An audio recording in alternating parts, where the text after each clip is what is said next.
Hello friends, வாங்க சுவையான mushroom gravy பண்ணலாம். ஸ்டவ் ஆன் பண்ணி பேனில் எண்ணெய் சேர்த்துக்கோங்க. எண்ணெய் சூடான உடனே இலை, பட்டை, கொஞ்சமாக சோம்பு சேர்த்துட்டு 2 நிமிஷம் வதக்கிட்டு இது கூடவே ஒரு பெரிய வெங்காயம், ஒரு பச்சை மிளகாவை கீரி சேர்த்துக்கோங்க. தேவையான அளவு உப்பு சேர்த்து இந்த அளவுக்கு பொன்னிறமாக மாறுற வரைக்கும் வெங்காயம் வதக்கிட்டு 1 டேபிள் ஸ்பூன் அளவுக்கு இஞ்சி பூண்டு பேஸ்ட் போட்டுக்கலாம். இஞ்சி பூண்டு பேஸ்ட் பச்சை வாசனை போனதுக்கப்புறமா ஒரு தக்காளியை சேர்த்துக்கோங்க. தக்காளியை சேர்த்துட்டு 1 நிமிஷம் நல்லா வதக்கிட்டு தக்காளி நல்லா வதங்குறதுக்கு கொஞ்சமாக தண்ணி சேர்த்து திரும்பவும் வதக்கி இதை மூடி வச்சு வேக வச்சிங்கன்னா இந்த அளவுக்கு வெந்து வந்துடும்.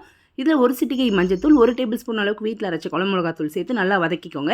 2 நிமிஷத்துக்கு அப்புறமா ஏற்கனவே சுத்தம் பண்ணி வச்சிருக்கிற மஷ்ரூமை நான் இதுக்குள்ளே சேர்த்துக்கிறேன். மஷ்ரூமுக்கு தேவையான அளவு உப்பும் சேர்த்துட்டு நல்லா மிக்ஸ் பண்ணி மூடி வச்சிங்கன்னா இதுக்குள்ளே இருந்து வர தண்ணியிலே இந்த மஷ்ரூம் நல்லா இந்த மாதிரி வெந்து வரும். பாதி வெந்து வந்ததுக்கப்புறமா திரும்பவும் நல்லா கலந்து விட்டு இந்த தண்ணி நல்லா வற்றினதுக்கப்புறமா 1/4 டம்ளர் அளவுக்கு தண்ணி இதுக்குள்ளே சேர்த்துக்கலாம். சேர்த்து திரும்பவும் இதை நல்லா கிண்டி இதை மூடி வைங்க.